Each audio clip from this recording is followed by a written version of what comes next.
साधना शिविर के अवसर में आए हुए समस्त प्रेमी जनों, जीवों का बड़ा सौभाग्य होता है तो वैसे घड़ी और समय उनको मिलते हैं। महापुरुषों ने कहा, करोड़ों जन्मों की तपस्या, करोड़ों जन्मों की पुण्य और करोड़ों जन्मों की सेवाएं जब जीव के एकत्र हो जाते हैं तब ये घड़ी, ये समय, ये वक्त महापुरुषों के वचन सुनने को मिलते हैं। निश्चय हम बड़े भाग्यशाली हैं जो ऐसे घोर कल काल में, जहाँ कोई अच्छी सच्ची बात नहीं है, सब बुरा और पाप, चारों तरफ पाप मंडरा रहा, लेकिन फिर भी आपको अच्छा समय मिला है सत्संग वचनों का सुनने का,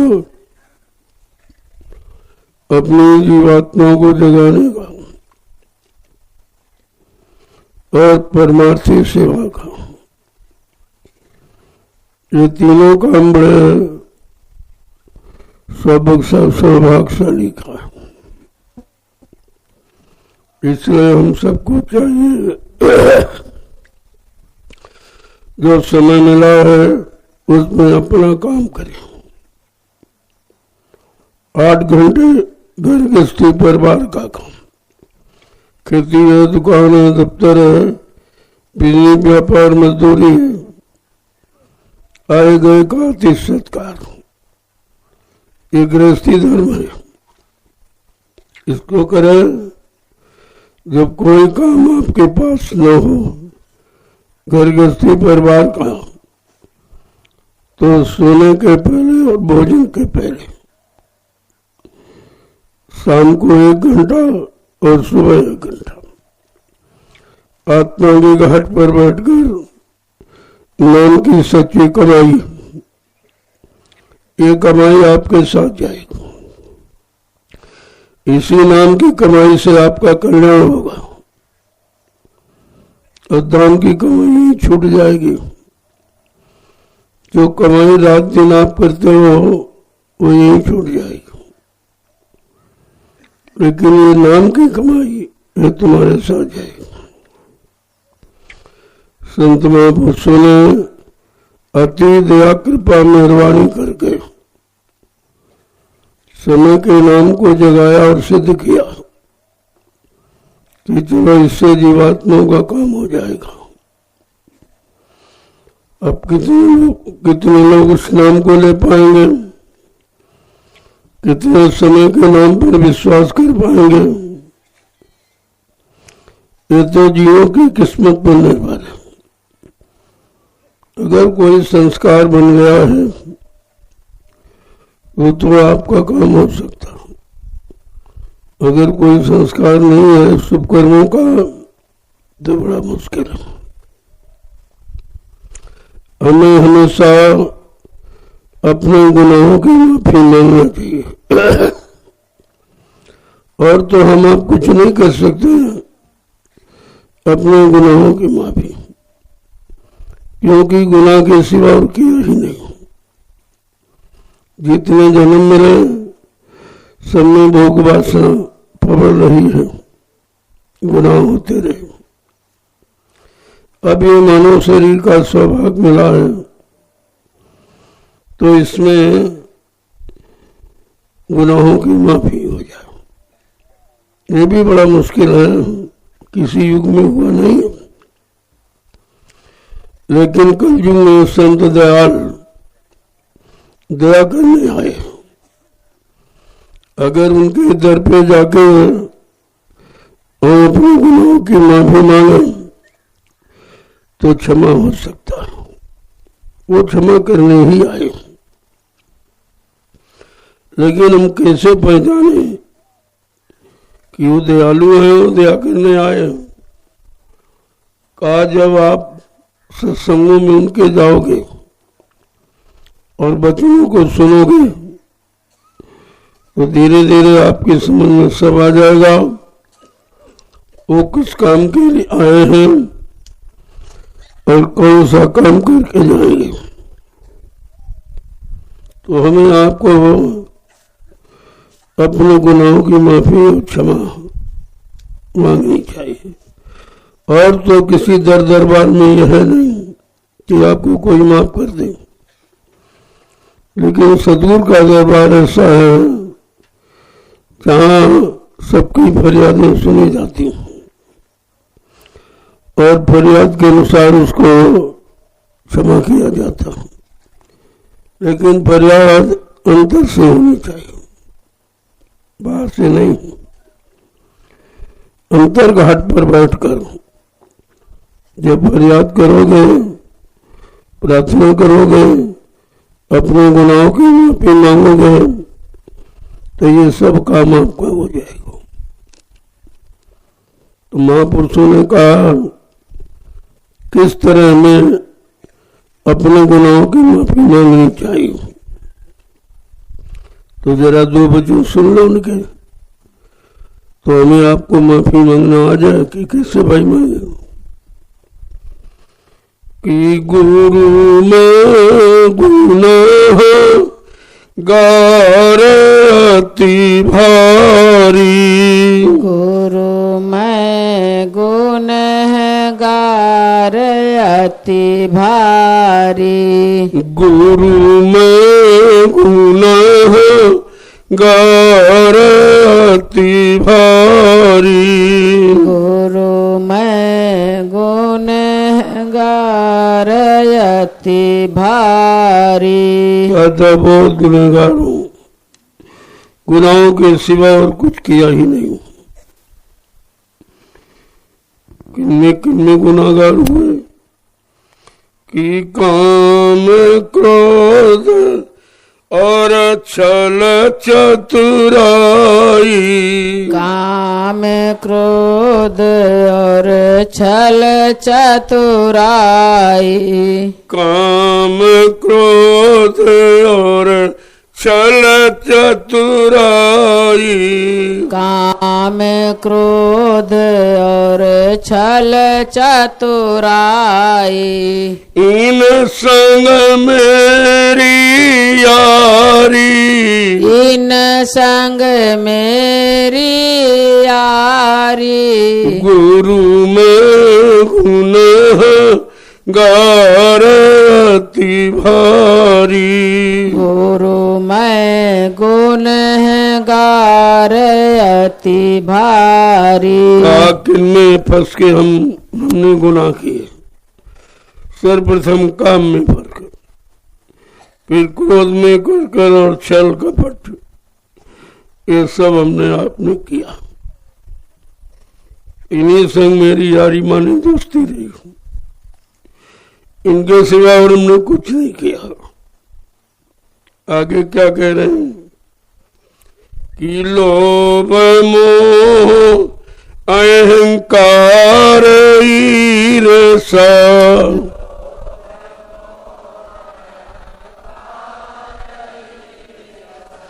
लोभ मोह अहंकार ईर्ष्या,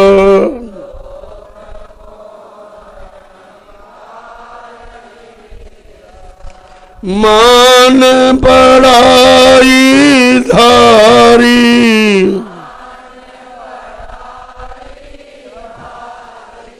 गुरु में गुनाह गार अति भारी,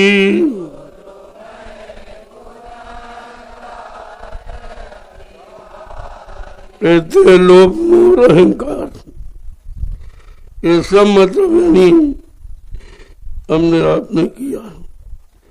बैर ईर्ष्या लोगों से, यानी जितनी जो गंदगी हो सकती थी सब नहीं, इसी गंदगी में फंसकर मान और बड़ाई चाहता रहा। ये नहीं जानता था लाभ और मान क्यों चाहे, पड़ेगा सब तुझे देना। लाभ और मान ये भी तो कर्म कर्जा बन जाता। आगे क्या कह रहे हैं कि कपटी लंपट झूठा हिंसक, कपटी लंपट झूठा हिंसक, कपटी लंपट झूठा हिंसक, कपटी लंपट झूठा हिंसक, अस अस पाप करारी, अस अस पाप करारे, गुरु में गुनाह गार अति भारी, गुरु मैं गुनहगार अति भारी। जब वो सारे गुरु का वर्णन करेंगे कि तुमने क्या क्या किया है। काम में कपटी लंपट और झूठा, तरह तरह से झूठ बोलता रहा, तरह तरह से छल कपट करता रहा। कहा कि वो तमाम हिंसाएं की, जीवों की हिंसाएं भी की, जीवों को परेशान भी किया। ऐसे ऐसे पाप करके मैं आया हूं आपके दर पर। हे सद्गुरु दाता दयालु, क्षमा कर दीजिए, मेरे गुनाहों को माफ कर दीजिए। आगे क्या कह रहे हैं कि दुख निरादर सहन जाई, दुख निरादर सहन जाई, दुख निरादर सहन जाई, दुख निरादर सहन जाई, सुख दर अभिलाष भरोरी, सुख दर अभिलाष भरो, गुरु में गुनाह गार अति भारी, गुरु मैं गुनहगार अति भारी। कहते दुख निरादर, अपमान ये नहीं सह सका,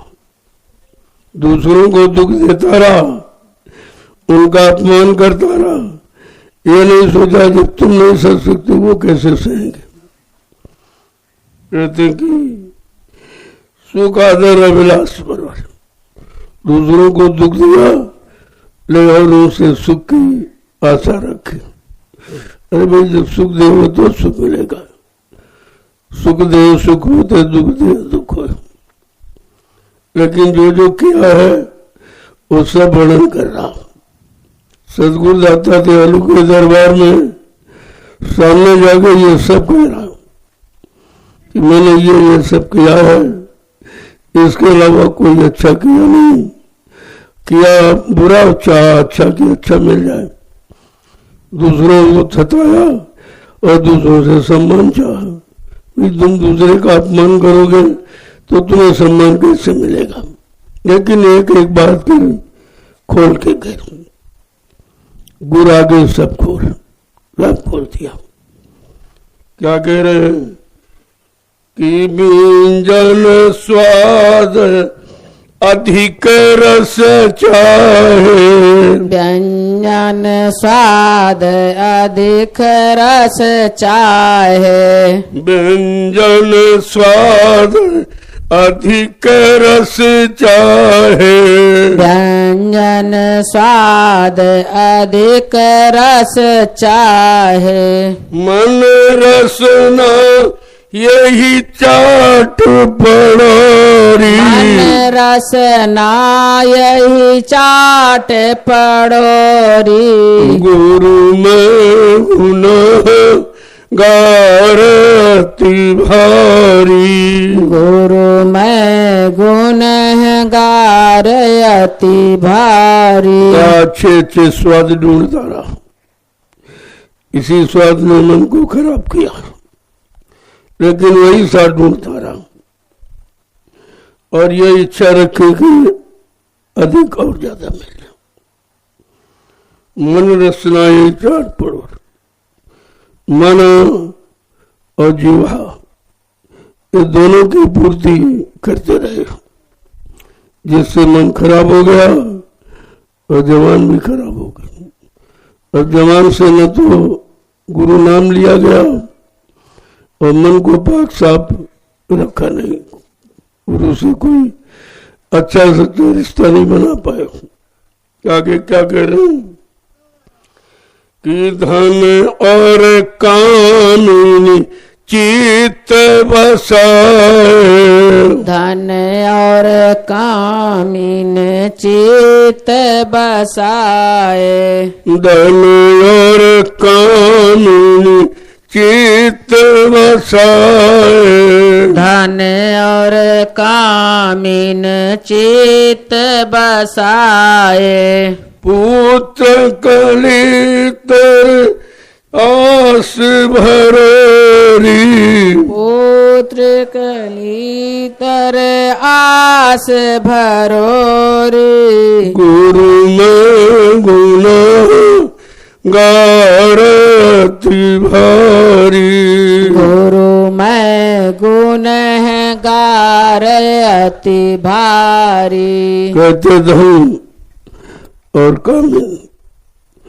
काम वासना की पूर्ति के लिए ऐसा आप तलाश करता रहा, इसके अलावा कोई काम नहीं किया और अपने चित्त में धन और कामन को बसा के न गुरु नाम बसाया न गुरु को बसाया। क्या कह रहे हैं, पुत्र कलित रस भरोरी और सूत धारा परिवार में बड़ी आशा जोड़ी थी कि हमारा साथ देंगे, हमारे साथ जाएंगे, हमारी मदद करेंगे, लेकिन कुछ नहीं निकला। अब मैं उसी की फरियाद लेकर आपके दरबार में आया, आपसे दया की भीख मांगने आया हूं और अपने गुनाहों की माफी चाहता हूं। आगे क्या कह रहे हैं कि नाना विधि दुख पावत पापी, नाना विध दुख पावत पापी, नाना विधि दुख पावत पापी, नाना विध दुख पावत पापी, तो भी ये करतूत न छाड़ी, करतूत न छाड़ी, गुरु में गुनाह गारती भारी, गुरु मैं गुनहगार अति भारी। इस गंदगी को बसा के दुख पाता रहा, लेकिन फिर भी छोड़ नहीं पाया। इतना उनमें रम गया कि निरंतर दुख पा रहा हूं, फिर भी छोड़ नहीं पा रहा हूं। कहते ये भी करतूत न छाड़ी, जो मन ने ये करतूत की उसको छोड़ नहीं पाया। दुख भी पा रहा हूं, परेशान हो रहा हूं, तकलीफ पा रहा, लेकिन छोड़ नहीं पा रहा हूं। इतना ज्यादा उसमें बिल गया हूं।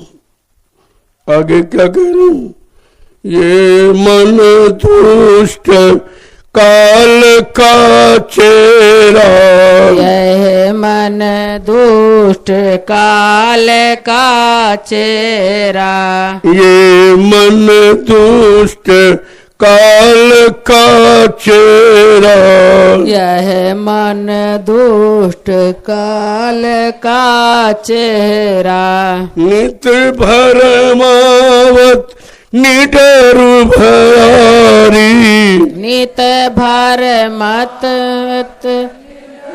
भरोरी, गुरु में गुनाह गारती भारी, गुरु मैं गुनहगार अति भारी। का ये मन बड़ा दुष्ट है और काल की गुलामी कर रहा, जो समझ नहीं पा रहा है और नित्य भ्रमित है और निडर है।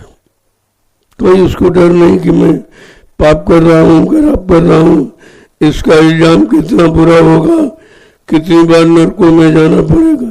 कहते इसका कोई डर नहीं, एकदम निडर है, क्योंकि जानकारी नहीं है। आगे क्या कह रहे हैं कि जब जब चोट पड़ी दुखन की, जब जब चोट पड़ी दुखन की, जब जब चोट पड़ी दुखन की, जब जब चोट पड़ी दुखन की, तब तब डर कर भजन करो री, तब तब डर कर भजन करो रे। गुरु में गुण गारती भारी, गुरु में गुण गारती भारी। जब कर्म खराब किए तो दुखों की चोट पड़ी, जब चोट लगी तो कुछ होश आया और भय लगा, तब भजन की तरफ चला। ये बड़ा बुरा हुआ, बड़ा अपराध हुआ, बड़े पाप हुए। और जब चोट लगी कोई रास्ता नहीं मिला और कोई सहयोगी नहीं बना, तब अब भजन की तरफ मुड़ा है। क्या कह रहे हैं कि देखी दया मैं हर सतगुरु की, देखी दया मेहर सतगुरु की, देखो दया मैं हर सतगुरु की, देखो दया मेहर सतगुरु की। उसी भजन को मान लिया री, उसी भजन को मान लियो रे। गुरु में गुण गारती भारी, गुरु में गुण गारती भारी। जब कहा भजन की तरफ चला तब सतगुरु की दया मिली।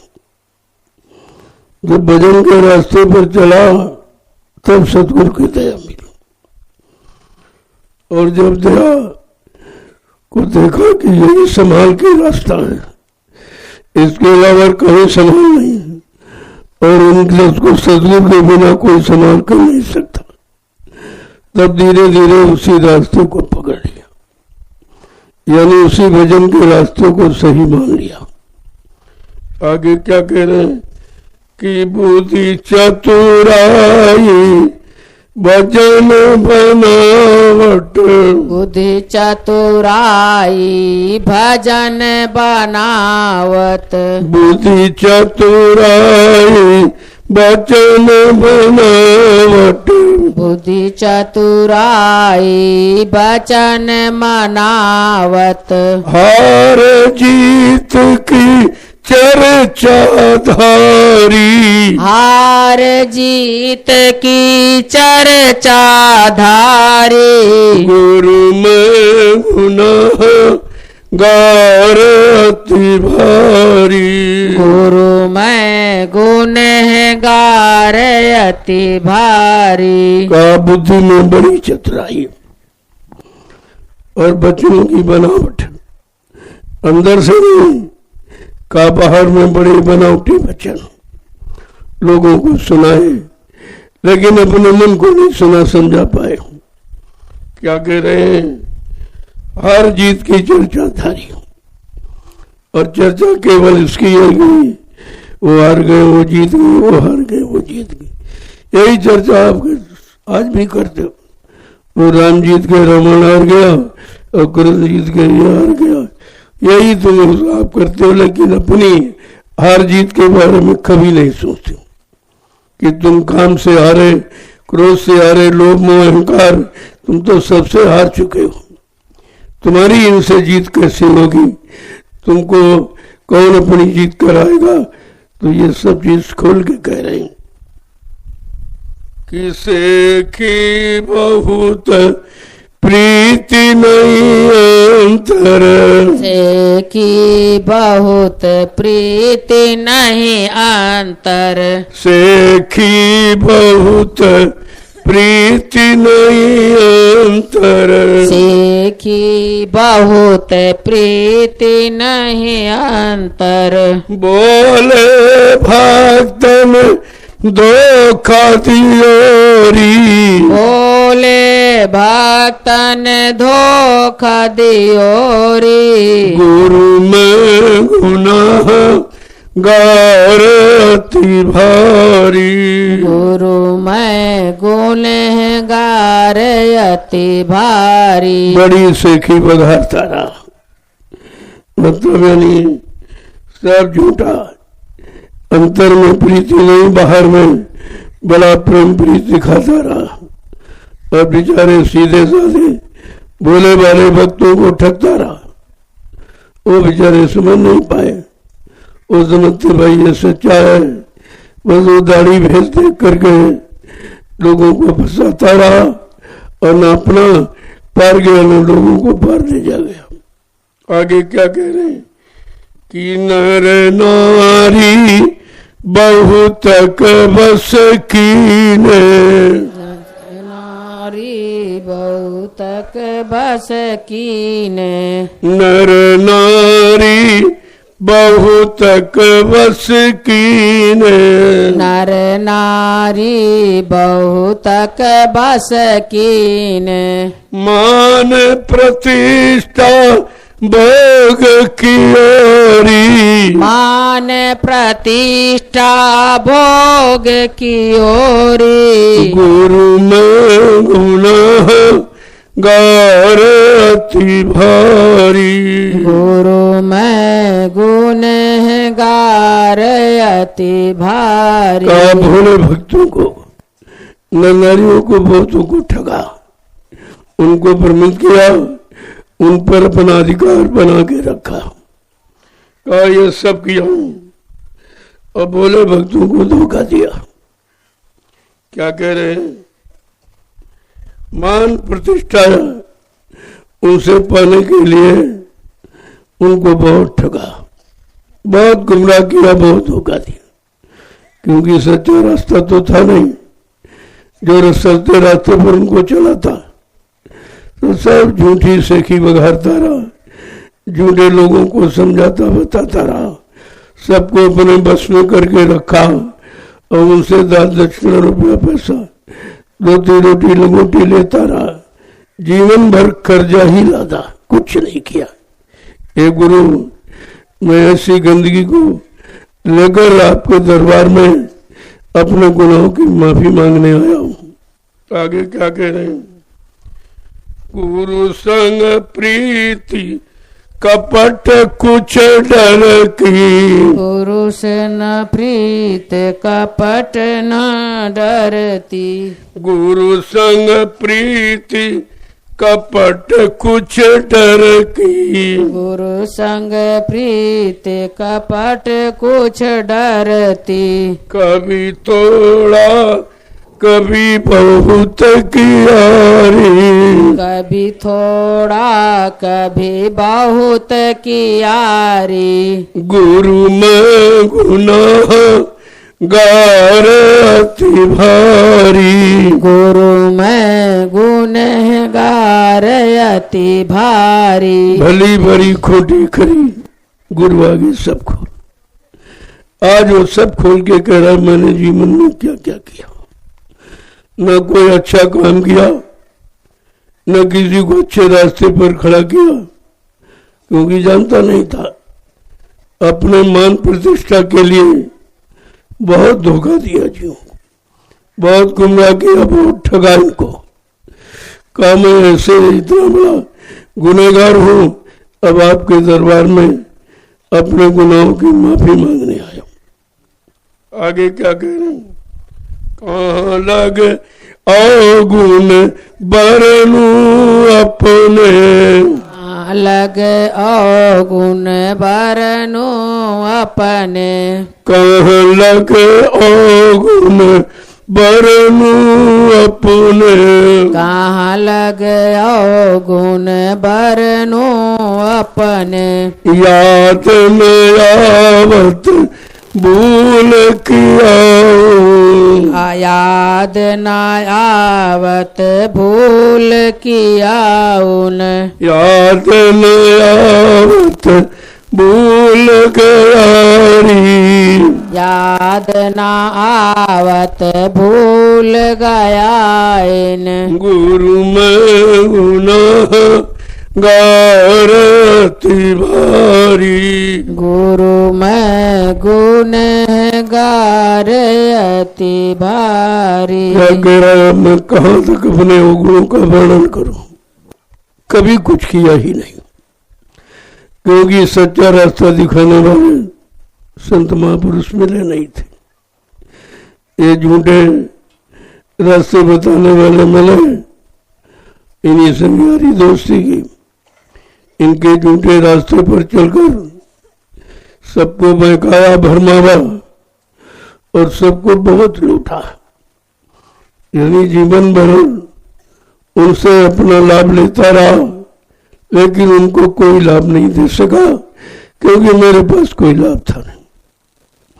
मैं इतने अवगुण, इतने बुरे कर्म पाप करके आया हूं जिनका मैं वर्णन नहीं कर सकता हूं।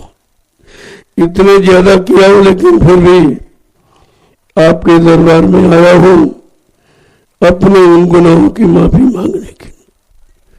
आप दाता दयालु हैं, ऐसा सुनकर मैं आपके दरबार में आया हूं। और कहीं तो गुनाहों की माफी होती नहीं, ना आज तक किसी ने की, ऐसा मैंने सुना भी नहीं है कि कोई माफी देने वाला इस सृष्टि में आया हो। तो कहा कि संतों की दया, संतों की कृपा, उनकी मेहरबानी तो हो सकती, बाकी और किसी की नहीं हो। देखो, अपने सारे गुणों का बखान करता। जीव को चाहिए कि अवगुणों को कभी छिपाना नहीं चाहिए, ताकि वो निकल जाए। जब छिपाओगे तो और ज्यादा बढ़ जाएंगे। कहा गुण तो छिपा के रखो, समय पर उनका प्रयोग करो लोगों के सुधार के वास्ते, लेकिन अवगुणों को हमेशा खोल के रखो, ताकि कोई अवगुण रह न जाए, कोई गंदगी कर्मों की न रह जाए। क्योंकि यह सदगुरु के द्वारा सुना गया कि अगर कर्मों की गंदगी कोई रह जाएगी तो जीवात्माओं को वो काल जाने नहीं देगा, वरन रोकेगा कि हमारा कर्जा दिए जाओ। अब इतना कर्जा उसने बांट दिया बहकाने, भरमाने, फंसाने के लिए, और हम आप काल की चाल को समझ नहीं पाए। अंतो समझते हमारी मदद कर रहा, हमारा सहयोग कर रहा है, लेकिन ये नहीं जानता था कि फंसा रहा है। फंसाने की बात समझ में नहीं आई। ये तो संत महापुरुष न आते तो काल के जाल से निकलना बड़ा मुश्किल था, कोई नहीं निकल पाया। जिनसे उम्मीद की जाती है कि ऋषि मुनि है, वो कोई साधु महात्मा है, मतलब नहीं योगी जन है, कोई ब्रह्मचारी है, कोई अवतारी शक्तियां, जिनको भगवान कहा जाता है, चलो भाई इन्हीं के सारे हो जाए और हमारा काम हो जाएगा। लेकिन ये सब उसी में खुद फंसे। रात पर धन दौलत मान सम्मान अधिकार, पद पत्नी बाल बच्चों से कोई निकल नहीं पाया।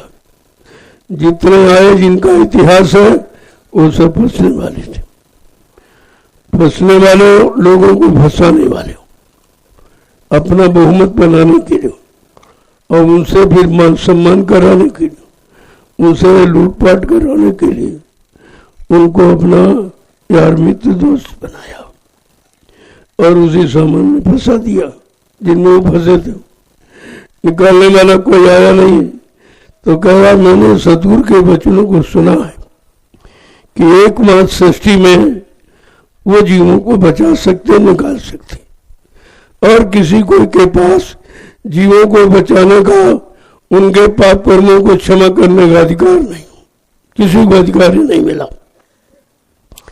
अब ये बात कितने लोग समझ पा रहे हैं? अगर समझ जाए तो सबका काम हो जाए, लेकिन सब समझ जाएंगे तो काल की व्यवस्था नहीं खत्म हो जाएगी। कहा इसलिए जो शरण में आएंगे, स्वार्थ लोभ लालच मान सम्मान को तज के जो शरण में आएगा वो तो पा जाएगा, उसको ये क्षमा और ये सब गुनाहों की माफी हो जाएगी। लेकिन जो लाभ मान सम्मान की दृष्टि से आया उसको नहीं। कहते मेरे यहां तो 4 तरह के जीव सत्संग में आए, आरत अर्थार्थी जिज्ञासु और ज्ञानी, 4 तरह के। ये 4 तरह के भक्त हैं। कहीं आए हुए जो धन की इच्छा से आया है उसको धन दे दूंगा, वो धन लेके चला जाएगा। जो पद और नाम की इच्छा से आया उसको पद नाम दे देगा, चला जाएगा। और लेकिन कहा जो मतलब सामान की इच्छा से आया उसको सामान दे दूंगा, चला जाएगा लेके। लेकिन जो भक्त भगवान की इच्छा से आया वो भगवान पाके चला जाएगा। तो सब तरह के जीव हैं। अब हमें आपको सोचना चाहिए हमें किस तरह का जीव बनना है। लेकिन काल का दाव भी खाली थोड़ी है, वो तो अपना चाल चलाता रहता और तुम उसी में फंसते रहते हो। और ये कहा जा रहा भाई फंसना मत, फंसना नहीं, देश बिराना है। तुम फंसना नहीं है, देश तुम्हारा नहीं है। और देश में जो भी देख रहे हो, जो कुछ 2 नैनों से देखे, काल भोग सब करता, सब मर जाए, शब्द नहीं बात। ये काल तुम्हें भोग के लिए सामान देता है और इसी में तुम्हें भुगता देता है और तुम भोग करके भुगत जाते हो, खत्म हो जाते हो, जीवन समाप्त कर लेते हो। लेकिन समझ नहीं पाए कि मानो तुम मिला किस लिए। तो बगैर संतों की दया से कोई नहीं समझ पाए। जिनको भगवान के तो वो नहीं समझ पाए, तो इंसान की बातें छोड़ दो, क्योंकि उनको भी संसद को नहीं मिला। गुरु मिले थे तो उन्होंने मान सम्मान अधिकार दिला दिया, उनकी पूजा करा दी, उनका इतिहास बना दिया। लेकिन पाप कर्मों की क्षमा उनको भी नहीं हुई। जो उन्होंने लंका में बेगुनाह निर्दोष लोगों को मारा था, हत्या हिंसा की थी, उनके जीवन को समाप्त किया, उनके परिवार को नष्ट कर दिया, उनकी स्त्रियों को विधवा कर दिया, ये अपराध है। क्योंकि गुनहगार केवल एक व्यक्ति था और उसके नाते तुमने करोड़ों को मार दिया। ये बहुत बड़ा अपराध हुआ है। क्योंकि मनुष्य हत्या का अपराध सबसे बड़ा होता, क्योंकि मानव जीवन बार बार नहीं मिलता। एक बार मिला तुमने हत्या करके खत्म कर दिया, वो बेचारा कुछ भी नहीं कर पाया। तो ये पाप, ये दोष सबसे बड़ा होता है और यही इन्होंने किया। तो इनको भी अंत में सरजू में डूब के मर गए। प्रायश्चित करने की बहुत गलत किया, बड़ा अपराध किया, करोड़ों को मारा। सब मेरे गुनहगार, सब कोई दोषी नहीं थे, निर्दोषों को मरने का ये अपराध है। लिहाजा प्रायश्चित में क्या किया, गए सरजू में डूब के मर गए अकाल मौत में। जो भगवान, वो तो काल का, काल भगवान था, काल में तो चला गया। यही कृष्ण ने किया और यही सबने किया। जितने आते जाते रहे इन्हीं की नकल करते रहे, इन्हीं के आदर्शों पर चलते रहे, लिहाजा सब काल के हवाले बने रहे। ये तो कलयुग में दया हो गई। जो दयाल देश से संत दयाल आ गए दया करने की। उनका काम केवल जीवों पर दया करना, उनका काम तुम्हारे हर गुनाह पाप को माफ करना, इस काम के लिए आए। अगर उनसे अपना सस्ता रिश्ता जोड़ लें तो हमारा भी काम हो जाएगा। केवल उनसे सच्चा रिश्ता बना लें तो आपका काम हो जाएगा। अन्यथा ये क्षमा मिलना बहुत मुश्किल है। ये काम कोई नहीं कर सकता। तुम्हें कोई कितना बड़ा ज्ञानी ध्यानी विज्ञानी हो और 1 करोड़ रुपए दो कि तो हमारा एक पाप काट दीजिए, कहेगा भाई ये नहीं कर सकते, ये काम नहीं हुए। जो रुपए वैसे धन दौलत सामान से काम नहीं हो सकता, वो संत अपनी दया की दृष्टि डालकर तुम्हारा काम करते हैं। उनकी दृष्टि में ये ताकत है, मतलब नहीं। और वो काम करने आए सब तरह से करें, दरस देकर, स्पर्श करके और दृष्टि डाल करके, यानी एक तरह से नहीं, हजारों किस्म तरीके अपनाएंगे तब तुम खाली हो पाओगे गुनाहों से। इतने ज्यादा भरा है कि खाली होने का सवाल ही नहीं। आगे क्या कह रहे हैं कि चोर चुगल इंद्रिय रस भाता,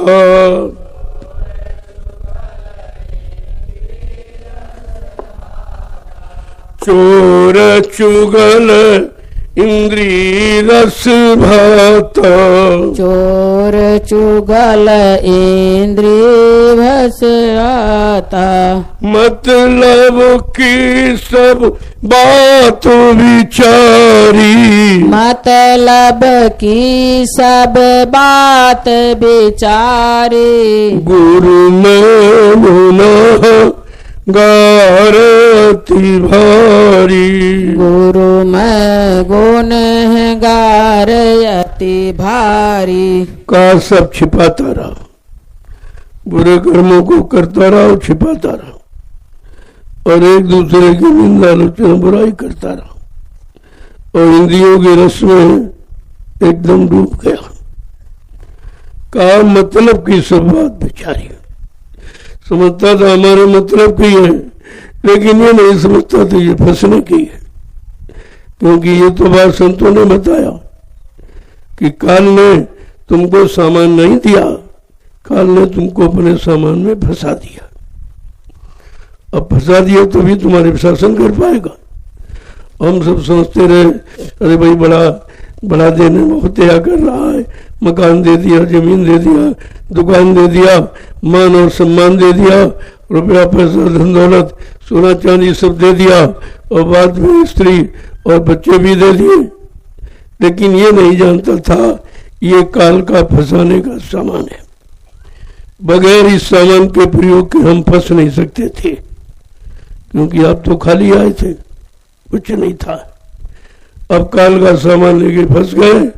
अब काल जब फंस गए तो उसके अनुसार आप किया भी आपने, कभी अच्छा किया, कभी बुरा किया, कभी पाप किया, कभी पुण्य किया, कभी शुभ किया, कभी अशुभ किया, और इसी शुभ अशुभ में करने में फंस गए। यही कर्मों की बेड़ी है जो हमने आपने हंस के पैरी है, हंस के। वो कहते नहीं अपनों को बड़ा चतुर कहता रहा, और काल की चाल को नहीं समझ पाया। इतने होशियार अपने आप को ऋषि मुनि और योगी और अवतारी शक्तियां ज्ञानी विज्ञानी मानते रहे, और उसने सबको फंसा लिया। सारी होशियारी से चिड़ाई खत्म कर दी। ये है काल, ये काल का देश है। इसीलिए संतों ने कहा भाई देश तुम्हारा नहीं। पराए देश में, पराई हुकूमत में और पराए घर में कभी मनमानी नहीं कर सकते। जब चाहेगा तुम निकाल के बाहर कर देगा, वहां तुम्हारी कुछ चलने वाली नहीं। लेकिन हमने अभी तक यही नहीं समझ पाया कि अपना है कि पराया। अपना समझकर इसी को अपनाने में सारा जीवन चला गया, इसी को अपनाने में। ये हमारा, ये हमारा, ये हमारा, सामान हमारा, दुकान हमारा, मकान हमारा। लेकिन अब तो तुम्हारा कुछ नहीं है। जब तुम्हारा देश ही नहीं है तो उस देश का सामान तुम्हारा कैसे हो जाए? इस बात को नहीं समझ पाए, और बड़ा विद्वान और बड़ा ज्ञानी अपने को मानते रहे, लेकिन काल की कोई चाल नहीं समझ पाए, क्योंकि उसने अपने कर्मों के जाल में सबको फंसा लिया और बार बार यही जन्म मरण का कारण बनाता रहता। हम आप वही कर्म करते हैं जिससे छुटकारा न मिले। 6 कर्मों के अलावा 7वां कर्म आपने किया नहीं, और 6 कर्म सारी सृष्टि करती है। आहार निद्रा भय मैथुनस्य, खाना पीना सोना कमाना मलमूत्र त्याग करना आल औलाद बच्चे पैदा करना, इसके अलावा कोई काम नहीं किसी ने बताया नहीं आपको। इन्हीं कामों में सब रहे और सब ने आपको यही सिखाया। लेकिन संत महापुरुष है तो उन्होंने भेद खोला। अरे कहा भाई ये काल का सामान, ये तुम्हारा नहीं है, इसलिए जब चाहता तब छीन लेता। अचानक किसी की पत्नी छीन ली, किसी का पति छीन लिया, किसी का बेटा छीन लिया, किसी के बाप भाई छीन लिए, और तुम रोते रह जाते, कुछ नहीं कर सकते, कुछ भी आप नहीं कर सकते, रोते रह जाते। और फिर भी नहीं समझ पाए कि हमारा होता तो हमारे अनुसार जाता, समय पर जाता, हमारा कुछ काम करके जाता। ये नहीं, अब भी नहीं समझ पाते, अब भी यह जानकारी नहीं है। अगर समझ जाओ कि सबका समय अनिश्चित है, अपना समझ चलो, फिर दुख किस बात का, फिर रोना किस बात का। रोना और दुख ये नासमझी है, ये अज्ञानता है, तो हम आप रोते। लेकिन संत महापुरुष जीवों के जाने पे हंसते हैं कि चलो समय से निकल गया, आगे पता नहीं स्थिति कैसी बनती। समय से सामने चला गया, अच्छा रहा, सामने जाएगा तो सीधा गिर जाएगा, और पीछे जाएगा तो भूल जाएगा, फिर फंस जाएगा।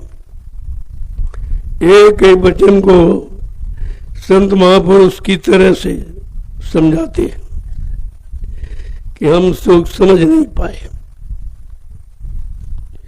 कहते कि अगर अपनी बाह, अपना हाथ सदगुरु को पकड़ा तो वो पकड़ ले तो फिर छूटेगा नहीं, तुम्हारी पकड़ ढीली हो सकती।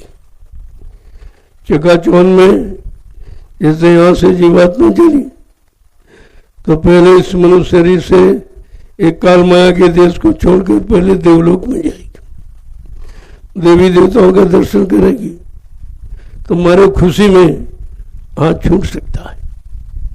इसलिए अपना हाथ उनको पकड़ाओ, वो पकड़ेंगे, उनकी पकड़ ढीली नहीं होती, और वो बीच में छोड़ेंगे नहीं। सब जगह दिखाएंगे, सब लोगों की सैर कराएंगे, लेकिन छोड़ेंगे घर ले जाके, बीच में नहीं छोड़ेंगे। उन्हें मालूम है कि ये तो घर इसका नहीं है। अब इसके ऊपर देवलोक को ऊपर चले तो ब्रह्मलोक में ब्रह्मा जी का दर्शन किया, तो चाहे गिरे रहे यहीं छोड़ दे तो बहुत अच्छा है। फिर के उस पर मतलब विष्णु भगवान का, विष्णुलोक में विष्णु भगवान का उनका दर्शन किया तो बड़ी खुशी करे, यहीं छोड़ दे तो बहुत अच्छा है। अमृत लोक से सब अच्छा है, यहाँ तो परेशानी है, मुसीबत है, यहाँ मतलब पाप है, पुण्य है, सब मिलोनी रचना है। और उधर ही कुछ नहीं, उधर निखालिश है। फिर जब शिव जी के इधर मतलब लोक में पहुंची तो कहती अरे तो बहुत बढ़िया है, शंकर भगवान ऐसे है। लोगों ने वहां तो बड़ा कुछ बताया, ये जटाएं, ये बाल है, ये गांजा और भांग है, ये सब करे, नहीं तो कुछ नहीं है, ये इस लोक में थोड़ी रखा। और तब यही पीते, कहते गांजा भांग पीते थे। उनको कहाँ है, पीते देखा तुमने उनको? वो शिवलोक में बैठे जहां तुम कभी जा ही नहीं सकते हो, और जब तक जाओगे नहीं तो तुम क्या देखोगे, क्या खाते हैं, क्या पीते हैं, कैसे रहते हैं, कैसे उनके वहां का मंडल है, मुकाम है, कितना सुंदर, अच्छा कुछ नहीं। ये सब बनावटी रचना जो यहाँ बहकाने भरमाने के लिए बना दी, ये भी काल के एजेंट जिन्होंने ये रचना बनावटी बनाई तुमको फंसाने के लिए, तुमको यही रहने के लिए। और तुम यहीं पर मान लिया कि शंकर जी मिल गए, और शंकर थे कंकर। वो तो शंकर नहीं था, कंकर था, पत्थर था, कागज था, वो शंकर कहाँ था? लेकिन बताया तो यही लोगों ने। अब लोगों के बताने पर आपने विश्वास कर लिया, लेकिन ये नहीं सोचा कि शंकर भगवान तो बड़ा काम करते थे।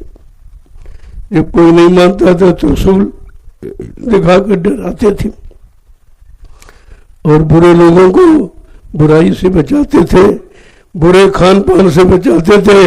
और ये कहते शंकर भगवान बुरा खान पान करते, वो गांजा भांग अफीम पीते, और तब किस तरीके से बदनाम किया गया।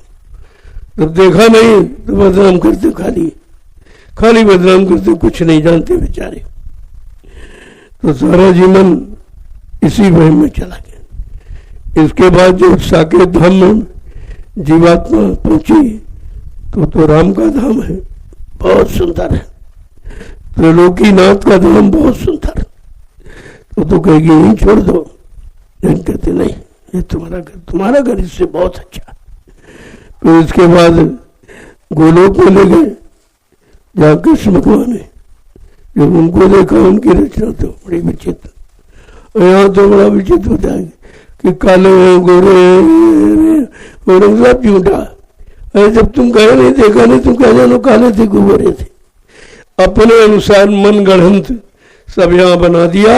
ये भी एक तरह से काल के जीव है और तुमको इसी जड़ में फंसा दिया। इसके बाद सूरज जीवात्मा यानी महाकाल, उसका तो बड़ा विस्तार है। महाकाल के देश का बड़ा विस्तार है, लेकिन यहां तक अभी काल माया ही है। 4 स्थानों तक काल माया का पूरा पहरा, पूरा उसी का क्षेत्र। यहां तक जीव फंसा ही जानो। जब चौथे से 5वें में प्रवेश करता, तब ने अपने घर के बॉर्डर पर पहुंचा। बॉर्डर पर पहुंचा भी, चौथे का अंत है और 5वें की शुरुआत है।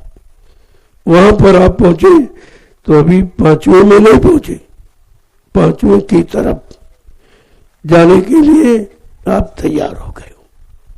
चौथे से निकल गए हो और 5वें में प्रवेश करना चाहते हो, अभी पहुंचे नहीं हो गए। जब 5वें में पहुंचे तब कहा, देखो यहां से तुम्हारे घर की शुरुआत है। तुम्हारा घर लोकमंडल में काम बहुत बड़ा है, यहीं से शुरुआत है और यहीं से संत महात्मा आते जाते रहते हैं। लेकिन तुम्हारा असली घर ये नहीं है, वो तो अलग अगम के पार अनाम लोक है, अनाम धाम है, वो तुम्हारा घर। यहां तक जीवात्मा आएगी संत रूप में तो आती जाती रहेगी, वो फिर जाएगी मत लोग में। यहां तक आवागमन माना जाता है, लेकिन वो सूरत वो बोध में जाएगी, ज्ञान में जाएगी, जीवों को जगाने के लिए। लेकिन आवागमन तो माना जाता है कि संत आते जाते हैं। अनामी धाम पहुंचने के बाद फिर आवागमन समाप्त हो जाता। आज ये पहली बार मौका हम सब जीवों को मिला है कि अनामी महाप्रभु अनाम देश से अगर जीवात्माओं को अपने घर पहुंचाना चाहते हैं कि पहुंच जाए तो इसका हमेशा का रोना धोना खत्म हो जाए, सब छुटकारा मिल जाए, कोई नहीं बचेगा। ऐसे सम्राट मालिक भूमंडल पर आए, लेकिन लोग उनको पहचान ही नहीं पाते। बहुत सीधे साधे भोले भाले, वो तुम्हारे जैसे बन जाते, तुम्हारी खुशी के लिए सब कुछ करते हैं। उनका उससे कोई मतलब नहीं है, तुम्हारी खुशी के लिए, तुम्हारी इच्छा के लिए, तुमको उधर से निकालने के लिए बड़ा प्रयास करते हैं। सब तरह का प्रयास करके तुमको पाक साफ कर देंगे। फिर तुम्हारे अंदर इस तरह की भावना रहेगी नहीं कि समझ जाओगे, देख लिया अरे बस इतना ही है, इसके आगे कुछ नहीं। और कहीं अगर ये तुम चाहो कि वहां से तुम वहां तो फंस जाओगे, वो तो फंसा गया तुमको। इसलिए सब जगह नहीं, उस संतों की शरण ऐसी है जहां से तुम्हारा छुटकारा हो जाए। तो क्या कह रहे हैं, कहा अगर तुम मेरी बाह पकड़ो, पहले तो कह रहे तो तुम पार हो सकते हो, भवसागर की धार से डूबने से बच सकते हो। तो कह क्या रहे, मेरी पकड़ो बाह हे सतगुरु, मेरी पकड़ मेरी पकड़ो बाहों हे सतगुरु,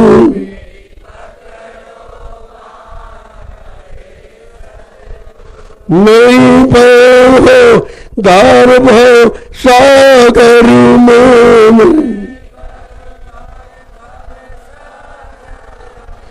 मेरी पकड़ो बाहों हे सतगुरु मेरी। कहते हैं मुझे तो नहीं मालूम है कि भवसागर कितना गहरा है और इसे कैसे पार करें, पार करना भी नहीं मालूम है। तो ऐसा करो, मेरी बाह पकड़ो, मेरी बाह पकड़ लो, मुझे भवसागर के धार के उस पार कर दो, क्योंकि ये मेरे बस का काम नहीं है और कोई कर भी नहीं सकता। क्यों? इस भवसागर से पार कोई गया नहीं, सब यही डूबते रहे, भरमते रहे, निकल कोई नहीं पाया। मैं बचूं जाल से क्यों कर करूं,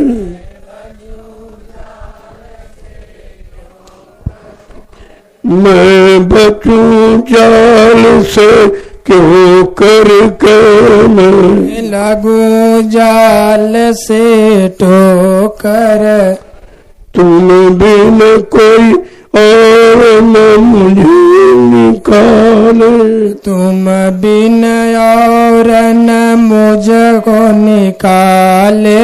मेरी पकड़ो बाहों हे सतगुरु, मेरी पकड़ो बाह हे सतगुरु। तो मैं कैसे बचूं? काल का जाल बड़ा विकराल है, निकलने का रास्ता कहीं नहीं दिखाई दे रहा और तुम्हारे बिना मैं निकल नहीं सकता हूं। तो आप ऐसा करो, मेरी बाह पकड़ लो और भवसागर के उस पार कर दो। अब मिला अजायब अवसर, अब मिलाया जाय अवसर, अब मिला अजायब अवसर, अब मिलाया जाय अवसर। जम काल बड़ा है भारी, जम काल बड़ा है भारी। मेरी पकड़ो बाहों हे सतगुरु, मेरी पकड़ो बाह हे सतगुरु। बड़ा अजायब अवसर मिला है, अजीबो गरीब अवसर ये मिल गया आपकी दया से। नहीं ये तो ऋषि मुनियों को नहीं मिला, जो अपने आप को बड़ा अच्छा अच्छे कर्म वाला समझते तो उनको ये अवसर नहीं मिला। और जम काल बड़ा बरियार, काला जम और काल ये दोनों बड़े जबरदस्त हैं, ये किसी को निकलने नहीं देते, इतने जबरदस्त है ये किसी को निकलने नहीं देते और कोई निकल नहीं पाया इनसे। आगे क्या कह रहे हैं? कोई मंत्र सिखाओ आकर के, कोई मंत्र सिखाओ आकर के, कोई मंत्र सिखाओ आकर के, कोई मंत्र सिखाओ आकर के। लो चरण ओट कृपा करके, लो चरण कृपा के लो चरण ओट कृपा करके, लो चरण कोट कृपा करके। मेरी पकड़ो बाहों हे सतगुरु, मेरी पकड़ो बाह हे सतगुरु। ऐसा मंत्र सिखा दो जो आपकी चरण को पगोट करके, चरण की ओट ऐसी है जो काल और कोई चोट नहीं कर सकता है। चरण की ओट में ओट की कृपा कर दो जो काल और जम से छुटकारा मिल जाए। मैं थका 84 फिर मैं थका फिरा 84 फिर मैं थका 84 फिर करूँ मैं थका 84 फिर कर।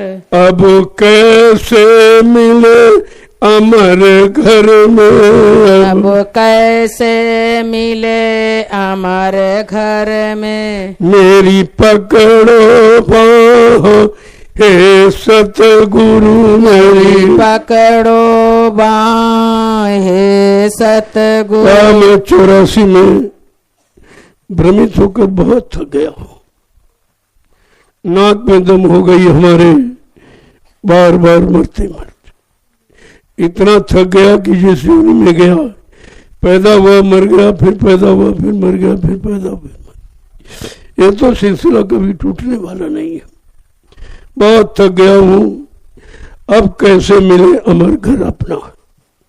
अब अपना सच्चा घर कब मिले जहां से 84 से छुटकारा मिल जाए। क्या कह रहे हैं?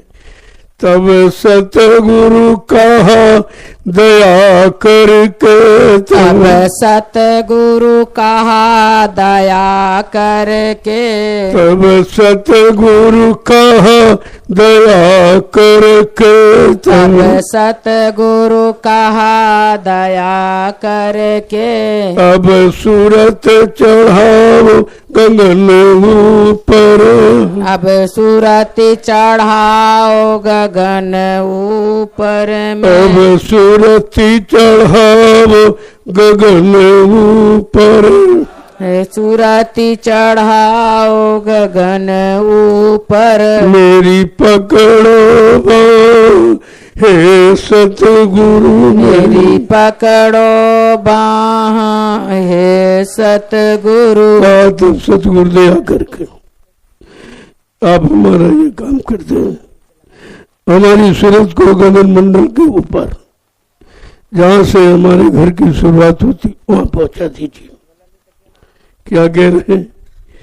वो घाटी है अति अड़बड़ सी, वो घाटी है अति अड़बड़ सी, वो घाटी है अति अड़बड़ सी, वो घाटी है अति अड़बड़ सी। मन इंद्री खेच चढ़ाओ उधर, मन इंद्री खेच चढ़ाओ उधर, मन इंद्री खेच चढ़ाओ उधर, मन इंद्री खेच चढ़ाओ उधर।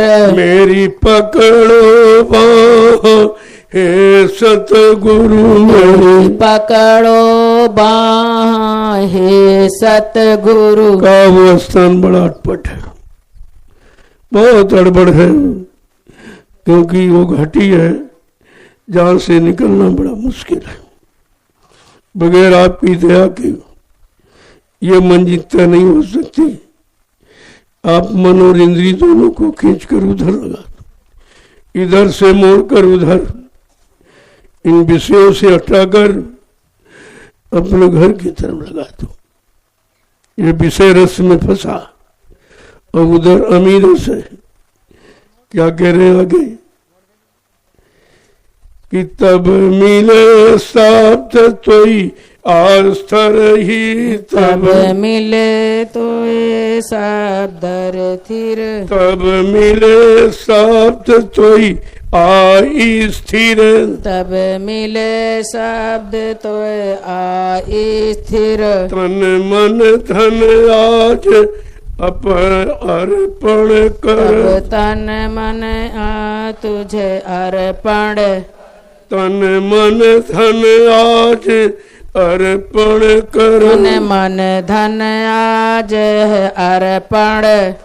मेरी पकड़ो बाँह हे सतगुरु, मेरी पकड़ो बाँह हे सतगुरु। जब मन इंद्री को खींच लोगे तब वो शब्द की तरफ चलेगा, जहां स्थिर हो जाएगा। अभी तो वहां स्थिर है, अभी भाग रहा दौड़ रहा भोगों की तलाश में, लेकिन मन इंद्रिय को आप ऐसा करो, थोड़ा सा अपनी तरफ खींच लो। आगे क्या कह रहे? गुरु प्रीति करो चित सम करके, गुरु प्रीति करो चित सम करके, गुरु प्रीति करो चित सम करके, गुरु प्रीति करो चित सम करके, ये आरत करो अधर चढ़ के, ये आरत करो अधर चढ़ के, मेरी पकड़ो बाह हे सतगुरु, मेरी पकड़ो बाह हे सतगुरु। आज मन और तन को आप अपने तरफ खींच लोगे तो मैं स्थिर हो जाऊंगा, फिर गुरु से प्रीत हो जाएगी, चित्त भी ठीक हो जाएगा, बुद्धि भी ठीक हो जाएगी। मन को आप खींच कर अपनी तरफ लगा लोगे तो गुरु से प्रीति हो जाएगी। ये आरत करो अधर चढ़ के, तब ये आरती यानी विनय प्रार्थना असली होगी घर में। असली घर में पहुंचोगे वहां सच्ची आरती होती, विनय प्रार्थना होती। आगे क्या कह रहे? सतगुरु स्वामी शरण तू दृढ़ कर, सतगुरु स्वामी तू शरण दृढ़ कर, सतगुरु स्वामी शरण तू दृढ़ कर, सतगुरु स्वामी शरण तू दृढ़ कर, फिर छोड़ न कभी उम्र भर के, कभी न छोड़ू उम्र भर, फिर छोड़ न कभी उम्र भर के, छोड़ न कभी उम्र भर, मेरी पकड़ो बाह हे सतगुरु, मेरी पकड़ो बाह हे सतगुरु। कहते हैं सतगुरु स्वामी की शरण जब दृढ़ करके मजबूती के साथ पकड़ लेंगे, फिर छोड़ न कभी उम्र का, फिर कभी भी उम्र भर इसको छोड़ेंगे,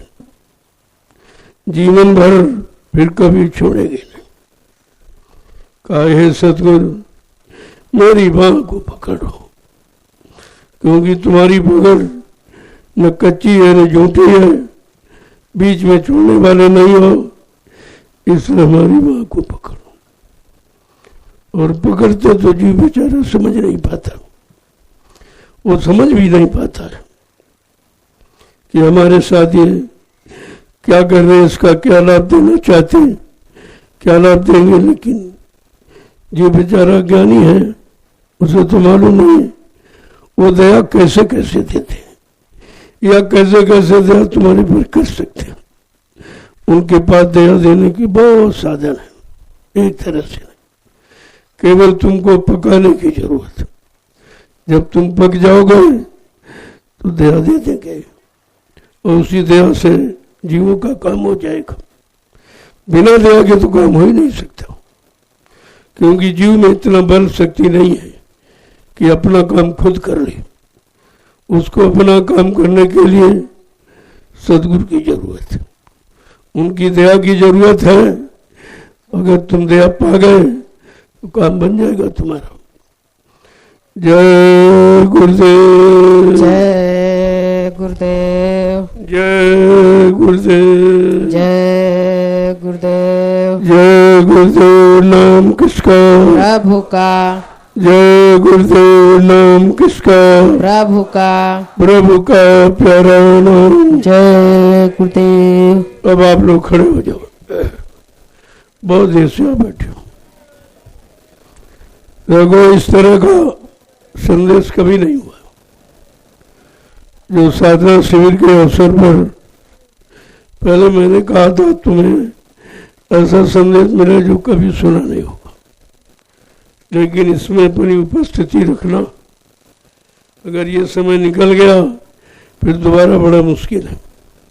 पता नहीं तुम्हारा जीवन रहे न रहे, कोई जरूरी थोड़ी है, ये तो शरीर नाशवान है, पता नहीं कब वारंट आ जाए, कब तुम्हें जाना पड़े।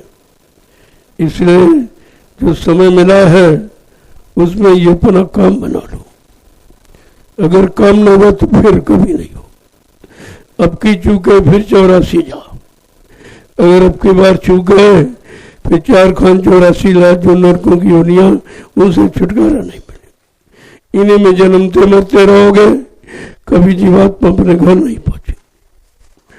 जय गुरुदेव, जय गुरुदेव, जय गुरुदेव, जय गुरुदेव। जोर से बोलो, जय गुरुदेव। सब मिल बोलो, जय गुरुदेव। बोलना होगा, जय गुरुदेव। अभी से बोलो, जय गुरुदेव। दुख दर्द हरेंगे, जय गुरुदेव। सब कष्ट मिटेंगे, जय गुरुदेव। सुख शांति भी देंगे, जय गुरुदेव। सबके दाता, जय गुरुदेव। सबके मालिक। जय गुरुदेव। प्रेम से बोले, जय गुरुदेव। ये नाम नहीं इंसान का, ये नाम है प्रभु का, ये काम नहीं इंसान का। ये काम है प्रभु का। ये अवसर जो मिला ये आम इंसानों को नहीं मिला। अब कितने जाग पाएंगे, कितने घर पहुंच पाएंगे, ये तो जी की विश्वास पर निर्भर है। विश्वास हो जाए जल्दी काम हो जाएगा, और विश्वास होना ही बड़ा मुश्किल है। अभी विश्वास नहीं हो रहा कि भाई पार करेंगे, ले जाएंगे, बीच में छोड़ देंगे, क्या करेंगे, कैसा, तरह तरह की शंकाएं जीव में भरी पड़ी। अब शंका का समाधान तो सत्संग से होता है। लिखा है कि बहुर कार करिए सत्संगा, तब हो संशय सब भंगा। बहुत समय तक सत्संग करोगे तो संशय संदेह भूल भ्रम सब तुम्हारा चला जाएगा, बिना सत्संग के नहीं जाएगा। इसलिए यह साधना शिविर का अवसर 1 महीने का संदेश प्रसारण कर रखा। तुमको अपने घर जाने की तैयारी, इस समय पूरी तैयारी हो रही हो कि भाई घर कैसे पहुंचेंगे, बड़ी गंदगी है, बड़े बुरे पाप कर्म भरे पड़े, कौन निकालेगा, कौन साफ करेगा, जब तक साफ नहीं होंगे कोई जाने नहीं देगा। काल और वो जम दोनों खड़े हैं कि इस तरह से दीजिए भाई, कोई हमारा दिया कर्म तो नहीं रह गया। उसने इतने बुरे कर्मों से तुमको बांधा है कि इसीलिए जानता कि नहीं निकल पाएंगे, लेकिन ये भी जानता है कि सतगुरु आ गए, अगर जीव उनकी बात मान लेगा तो सारे कर्मों से रिहाई दिलाएंगे। उनको तो माफ करने का अधिकार है, वो ले जाएंगे। तो ये सब जानकारी आपको साधना शिविर में दी जाती है। ये अवसर पहली बार आपको मिला। जो मथुरा जाते रहे होंगे पहले, उनको तो मिला होगा, लेकिन अब ये कहीं नहीं हो रहा। ये अवसर कहीं किसी के पास नहीं है। जो आपको ये अवसर या ये सत्संग दे दे, ये नहीं कोई कर सकता। तो आपको समय से अपना काम बना लेना चाहिए। तुम्हारे दोनों काम है, इधर आत्मिक उद्धार है और उधर किए हुए पाप कर्मों की माफी के लिए परमार्थी सेवा है।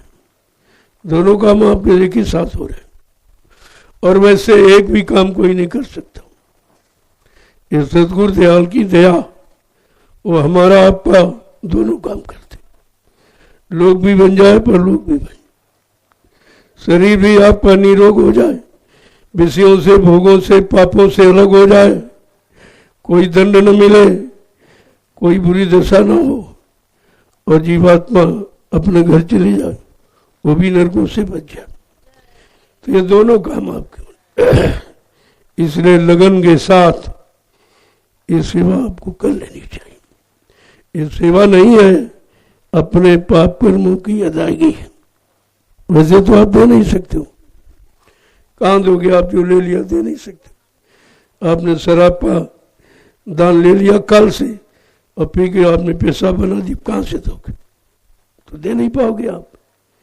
इससे जितने बुरे पाप कर्म हो गए क्या उनको आप अदा कर सकते हो? पता ही नहीं तुमको कितने कहाँ कहाँ किए, कहाँ कहाँ जन्म लिया, कहाँ कहाँ शरीर मिला, उन शरीरों में क्या क्या बुरा पाप कर्म हुआ, कोई गणना गिनती नहीं। लेकिन आज ये अवसर सदगुरुदाता दयालु ने दे दिया कि नहीं नहीं तुम जा भी सकते हो, तुम्हारे जाने का समय आ गया, लेकिन तुम बात मान लो। बात मान लोगे तुम्हारा काम जल्दी हो जाए। वैसे तुम कभी जा ही नहीं सकते। जब ऋषि मुनि नहीं जा पाए, जिनको भगवान कहा वो भी नहीं जा पाया, और जब तुम कैसे चले जाओगे? तुम्हारा तो बहुत ही मुश्किल है। सिवाय बुरा, सिवाय पाप, सिवा कुछ किया नहीं, कैसे जाएगा जीव? कहा वो दया से जाएगा। दया में सब कुछ खत्म हो जाता, कुछ नहीं रहता। जय गुरुदेव, जय गुरुदेव। अब जो लोग जाने वाले हैं, कोई विशेष काम, वैसे इससे विशेष कोई नहीं। जो 1 महीने का ये रखा गया, इसमें आपका कितना काम हो जाएगा, कितने पापों से आपको रिहाई छुट्टी हो जाएगी, ये तो कोई गिनती नहीं लगा सकता। और ये काम कोई तुम्हारा कर भी नहीं सकता, और ये वक्त आपको कोई दे नहीं सकता। जो आपको समय मिल रहा है, ये समय कोई नहीं। किसी को मालूम नहीं परमार्थी सेवा क्या होती, कहाँ कराई जाए। और जहाँ तुम कर रहे हो वो स्वार्थ की थी। परिवार में बाल बच्चों की सेवा किया, वो तो स्वार्थ की सेवा है। समाज में, देश में मान सम्मान के लिए आपने सेवा की, वो भी स्वार्थी सेवा। यही एक अवसर ऐसा है जिसमें आप परमार्थी सेवा कर रहे हो। तुम्हारी कोई इच्छा नहीं है, तुमको कोई कामना नहीं है, कोई अभिलाषा नहीं है किसी तरह की, कोई अधूरी मजदूरी पाने की कोई इच्छा नहीं है आपको। देखो कैसा परिवर्तन हो गया। वही तुम हो जो बगैर पैसे काम नहीं करते। अगर कोई पैसा तनख्वाह न दे, आप नहीं काम करो, लेकिन यहाँ कैसे कर रहे हो? ये परिवर्तन है। तुम्हारे विचारों में परिवर्तन कितनी जल्दी हो गया। फिर आप क्यों सोचते हो कि परिवर्तन में देर लगेगी? तुम्हारे में कैसे परिवर्तन हो गया? अपने आप से देखिए आप कितनी जल्दी तुम्हारे में परिवर्तन हो गया। तुम्हारी इच्छा खत्म हो गई, कोई अधूरी मजदूरी कुछ नहीं, और रात दिन सेवा करते। घरों में तो यानी दुनिया में पैसे मिलते फिर भी रात में कोई नहीं सेवा करे। यहाँ तो रात में करते हो और दिन से ज्यादा करते हो। ये है परिवर्तन, ये विचारों में परिवर्तन। इसी को वैचारिक क्रांति का परिवर्तन कहते हैं कि वह विचार कितनी जल्दी आपके बदल गए। स्वार्थी थे परमार्थी बन गए। ये सब आपके साथ इसीलिए हो रहा है कि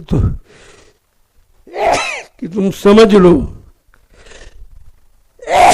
परिवर्तन चंद मिनट में हो जाएगा। अब रास्ता किसी के पास है नहीं, और किसी ने कभी किया नहीं, तो उनको तो विश्वास नहीं हो रहा। बेचारे क्या जाने परिवर्तन कैसे हो। और यहाँ देखिए हो रहा, रोज हो रहा, रोज कर रहे हैं, लेकिन जब आएंगे तब तो जानेंगे। जय गुरुदेव, जय गुरुदेव। अगर ये सब आ जाए, जान जाए, तो तुम्हें जगह नहीं देंगे, तुमको भगा देंगे।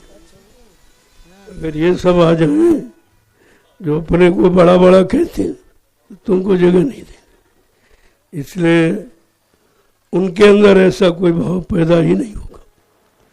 वो दरबार में आ नहीं सकते, आने के लायक नहीं, वो नहीं आ सकते। ये गरीबों के लिए, मोहताजों के लिए, बेसहारों के लिए ये दरबार है। ये उनके लिए नहीं जिन्होंने अपना सारा रुपया पैसा बना रखा, अपना सहारा मान सम्मान पद और कुर्सी बना रखा, वो इस दरबार में कभी नहीं आएंगे। उनको आने का अधिकार नहीं है, वो यहाँ नहीं आ सकते, और उनकी यहाँ जरूरत भी नहीं, क्योंकि वो आएंगे उनके लिए 4-6 आदमी सेवा के लिए चाहिए। और यहाँ सेवा करनी है, वो सेवा कराने के लिए आएंगे। लिहाजा इस दरबार में उनकी कोई ज़रूरत नहीं, कोई ज़रूरत नहीं, और कुछ कर भी नहीं सकते। उनके बस का यहाँ कुछ नहीं है। जय गुरुदेव, जय गुरुदेव, जय गुरुदेव, जय गुरुदेव। सतयुग कौन लाएंगे? जय गुरुदेव। विश्व में शांति कौन लाएंगे? जय गुरुदेव। जन जन को प्रेम कौन सिखाएंगे?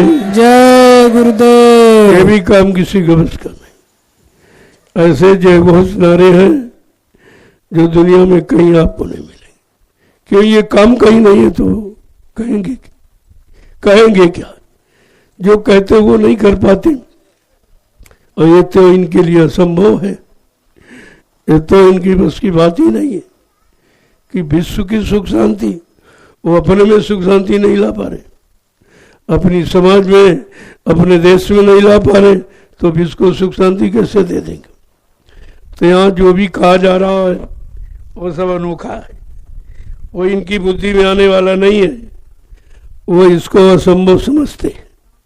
लेकिन संत महापुरुष असंभव को संभव बना देते हैं, यही तो उनकी शक्ति है। अब आप लोग सेवा में चलो।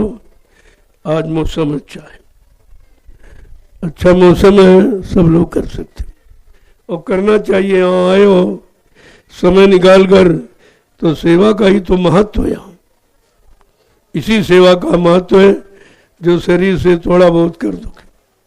जितना करोगे उतने पाप कर्म आपके उतर जाएंगे, तो लाभ ही लाभ है। और जितना करो इसमें किसी की कोई बराबरी नहीं है। लेकिन मैं बाद में एक इशारा जरूर करता हूँ कि इतनी जो भी आपने डाली वो दिन में, उससे तो मतलब है नहीं। मतलब है जो मैं बाद में बता रहा हूँ, 25 डेलियाँ 15 डेलियाँ जो भी कह दूँ, ये मुख्य। क्योंकि थकने के बाद जो सेवा की जाती बड़ी महत्व की होती। जहाँ हिम्मत खत्म, डालने की शक्ति खत्म हो जाती, तब जो आदेश दिया जाए और उसका जो पूरा करोगे, ये महत्वशील है, ये महत्व की बात है। इसमें दुगना लाभ होता है। तो इसलिए प्रेमी जान गए। अब वो बैठे रहते, जब आखिर में बताया जाए बस उसी को पूरा करते। कहना बस यही तो असली है, जो आदेश हुआ है वही असली है। तो बात भी सही है, बात भी सही है कि आखिरकार तुम्हें आदेश क्यों दिया गया? क्योंकि कुछ लोगों ने सेवा नहीं की है, नहीं कर पा रहे। लेकिन जब कहा जाएगा तो उनमें जोश आ जाता, उत्साह आ जाता है, वो भी कर लेते। वैसे तो हिम्मत उनमें नहीं है, इसीलिए बेचारे बैठे थे, कैसे डालूं, चला नहीं जा रहा, पैर थक गए, पैरों में दर्द है, शरीर में दर्द है। लेकिन जैसे आदेश हुआ 25 डेली, तो सब दर्द वर्द खत्म, सब खत्म हो जाता। इसलिए इसका लाभ दुगना है। जय गुरुदेव, जय गुरुदेव। अब आप लोग चलिए, जो सेवा भी ये बताएंगे कि कहाँ कहाँ सेवा लगी। देखो सब लोग इकट्ठे मत जाएगा, फिर वहाँ आप बैठे रहे तो फायदा क्या? जितनी देर बैठे रहे उतनी देर सेवा करो। तो आप लोग शाम को सेवा की योजना बनाया करो, तब तुम सवेरे कर पाओगे। और तुम सवेरे सोचोगे तो सोचने में समय चला जाएगा। जो शाम को योजना बनाता वो सवेरे सफल हो जाता। फट से लोगों ने इशारा कर दिया, भाई फला जगह फला जगह, और तुम सवेरे बनाओगे तो क्या काम लोगे? तुम खुद ही नहीं जानते हो कि योजना का लाभ कैसे मिलता है। शाम को बनाइए और सुबह लागू कर दीजिए, बस काम आपका हो जाएगा सब। तो तुम्हें योजना बनानी चाहिए। क्यों? प्रेमियों की संख्या बढ़ रही। आगे रक्षाबंधन का कार्यक्रम वो सामने आपके खड़ा है, उसमें भारी भीड़ हो गई। क्योंकि रक्षा सुरक्षा सबको अपनी चाहिए, सबको करानी। और रक्षा का बंधन कोई स्वीकार नहीं करेगा, सब पीछे हट जाएंगे। सरकार हट जाती कि हम नहीं रक्षा कर पाएंगे, नहीं सुरक्षा दे पाएंगे, नहीं काम दे पाएंगे, नहीं महंगाई खत्म पर वो भी हट गई पीछे।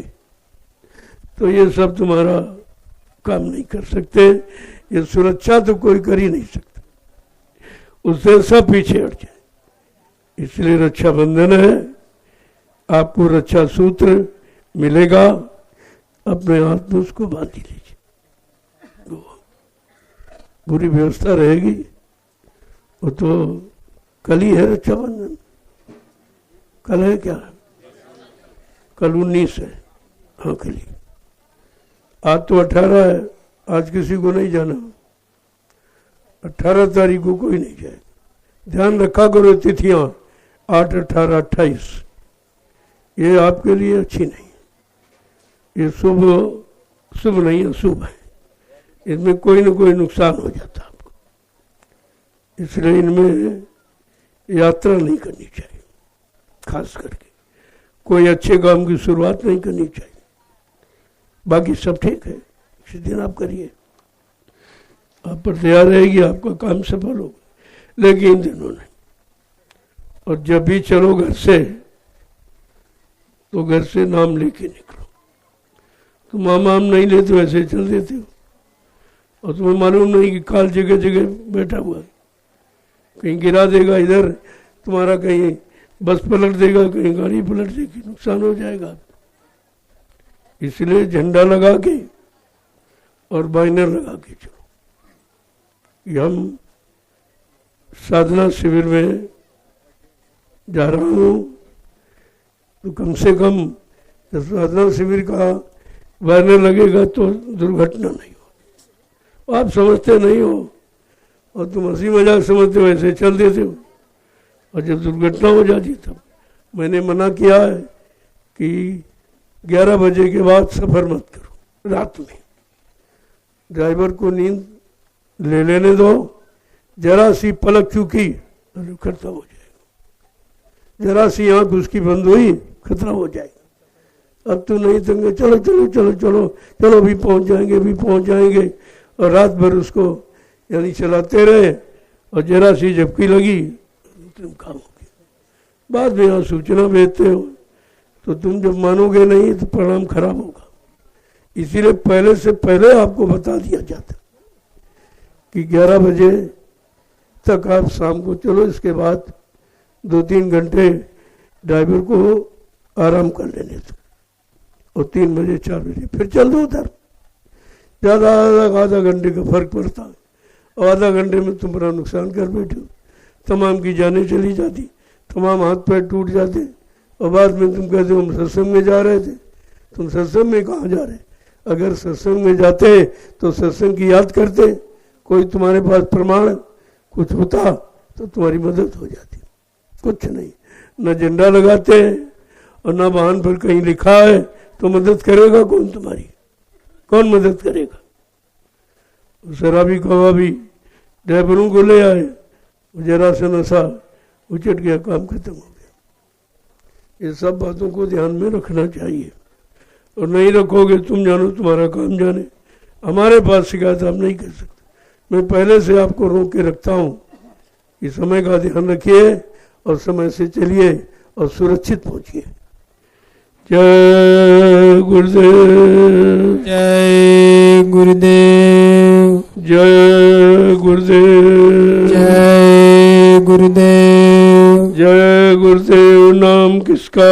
प्रभु का, प्रभु का प्यारा नाम। जय गुरुदेव। देखो कोई आसपास के जिलों में जाने वाला है, अपने वाहन से नहीं जा रहा तो ठीक है, जा सकते हो। कोई किराए के बसों से ट्रेनों से तो जा सकते, लेकिन अपना कोई वाहन लेके आए हो तो फिर आज मत जाओ। आज 18 तारीख, 8, 18, 28 बहुत खराब है। 18 दिन का महाभारत था, सब विनाश हो गया। ये तिथि तारीख आज से नहीं, बहुत पहले से खराब। तो आप लोग अब सेवा में चलो, इसी बहाने एक दिन आपको सेवा को मिल गया तो बहुत अच्छी बात है। अब आप चलिए मैं वहीं मिलूंगा आपसे, शाम को सबसे मिलता हूँ। यहाँ ये नहीं कोई शिकायत करेगा भाई हमसे मिलते नहीं। यहाँ कोई अन्य जगहों की तरह कोई डर भय नहीं कि भाई डरते हैं कि कहीं ये ना हो जाओ भाई यहाँ क्या हो जाएगा। प्रेमियों से डर होगा तो किससे प्रेम होगा तुम्हारा? जिनसे प्रेम उनसे क्या डर है? जब इनका कोई नुकसान नहीं करोगे, नुकसान नहीं चाहोगे, तो ये कैसे तुम्हारे साथ कोई व्यवहार करेगा? अगर आपने किया है तो फिर भोगना पड़ेगा। उन्हीं को डर होता जिन्होंने संगत के साथ अपराध किया है, गुरु के साथ अपराध किया, उनको डर है। वो बगैर सुरक्षा गार्ड के नहीं निकलते, उनको डर है इस बात का कि हमने गुरु से कपट, संगत से चोरी, दोनों काम किए। गुरु से कपट किया और संगत से चोरी किया, उनको तो डर रहेगा, वही डरते। लेकिन यहाँ कोई डर इस तरह का, इस तरह का यहाँ काम ही नहीं। आप देखते हो मैं किसी से कुछ मांगता ही नहीं हूँ, जो स्वेच्छा से आप देते हो उसी से सब काम हो रहा, आपके सामने हो रहा, सब देख लीजिए। और कितनी जल्दी हुआ।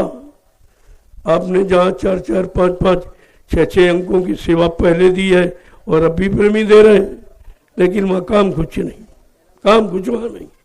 तो ये तो आपको सोचना चाहिए कि सेवा हमारी कहाँ लग रही है, हमारे काम में या आगे आने वाले लोगों के काम में लग रही है? कहीं कुछ नहीं। सब अपने ऐशो आराम में, भोग विलास में खर्च करते हैं, लिहाजा उस सेवा का आपको नुकसान उठाना पड़ेगा। अगर सेवा गलत जगह लग गई तो उस गलत काम में तुम ही भागीदार मानो जाओगे, तुम्हारा धन वहां लगा। तो सेवा दो, आंख खोल के दो, देख कर दो कि हमारी सेवा का प्रयोग काम है। तो ये कहता, मैं सेवा के लिए मना थोड़ी करता किसी, लेकिन आंख खोल के दो, आंख बंद करके, नहीं तो सेवा का कोई लाभ नहीं मिलेगा और दोष और लग जाएगा। तो आपको सोचना चाहिए कि आपकी सेवा अच्छे काम में लगे, जिससे तुम्हें अच्छाई मिले और आगे आने वाले लोगों को लाभ मिले। सेवा तो मतलब ये होता, लेकिन ये कहीं नहीं होता, केवल इसी दरबार में होता। सेवाओं का सदुपयोग इसी दरबार में होता। एक भी पाई तुम्हारी इधर उधर नहीं, वो मैं पूरी निगरानी रखता हूँ। ऐसे नहीं, मैं पास में जरूर नहीं रखता हूँ, मैं लेता नहीं हूँ, लेकिन जो आप देते हो श्रद्धा से, उस श्रद्धा का सम्मान करता हूँ और उसको एक एक पाई का हिसाब पूरा, हमें कहाँ खर्च करना, कहाँ जरूरी है, संगत के लिए क्या जरूरी, उसी में खर्च होगा। अपने शरीर पर एक पैसा भी, एक पैसा, ये काम हम नहीं करते, नहीं, ये बोझा बनता है। भाई प्रेमियों का धन अपने शरीर पर खर्च किया जाए, चलो जरूरत है, जैसे मान लो अब बीमारी कोई आ गई तो दवा की जरूरत पड़ती है, तो दवा तो आपके पैसे की देते हैं, लेकिन वैसे नहीं, अनावश्यक एक पैसे का खर्च नहीं होता, सब संभाल के रखते, तभी तो काम हुआ। अरे भाई पहले तो 10 रुपये ज़्यादा कोई नहीं देता था, तो 10 रुपये से कैसे काम हुआ? अगर उसे संभाल के नहीं रखा जाता तो 10 रुपये में क्या हो सकता, लेकिन संभाल के रखा गया। धीरे धीरे धीरे धीरे जब प्रेमी बढ़े तो सेवा बढ़ी, फिर सेवा में फिर कोई 1000 रुपये देने लगा, कोई और ज़्यादा, कि हमारा जितना ज़्यादा लग जाए, हम जा नहीं पाते, सेवा कर नहीं पाते, तो हमारा धन ही लग जाए। ऐसे प्रेमियों ने किया और उनका लग गया, उसी तो इतनी जल्दी काम हो गया। कितनी जमीन आपकी देखो हो गई, और 3 आश्रम तैयार, एक मथुरा का छूटा तो 3 तैयार, क्योंकि लोगों ने खराब कर दिया, उसे गंदा कर दिया इतना कि अब वहाँ का रहना मुश्किल है। वो तो पहले कहा गया था कि महात्मा जी जगह को छोड़ देते हैं, बच्चा उस जगह पर जाने से तुम्हारा कोई लाभ नहीं। लाभ तो उनके पास है, दया तो उनके चरणों में है। इन्होंने कह दिया बाबा जी मर गए, दया खत्म, इन्होंने तुम्हारा रिश्ते खत्म कर दिया, वो तुम्हारा रिश्ता ही खत्म कर दिया, इससे बुरा और क्या हो सकता। और फिर भी तुम नहीं समझ पाए कि जिन्होंने गुरु से रिश्ता खत्म कर दिया, गुरु की दया खत्म कर दी, तो अब बताइए बचाएगा कौन, दया कौन करेगा? बेचारे नहीं समझ पाए, भूल भ्रम में फंस गए और आज भी फंसे पड़े। अब हमारे शर्म के हमारे पास नहीं आती कि हमने बड़ी बुराई की, बड़ी निंदा, तो यहाँ उसका हिसाब नहीं मांगा जाता। तुमने किया है भूल में तो कोई बात नहीं, अरे तब जब से जागा तब से भागा, तब से जागे तभी भाग के, तो धीरे धीरे ऐसे तो लोग आ रहे हैं। हमने तो किसी से कोई शिकायत नहीं की, तुम पहले क्यों नहीं आए, तुम क्यों नहीं मान पाए।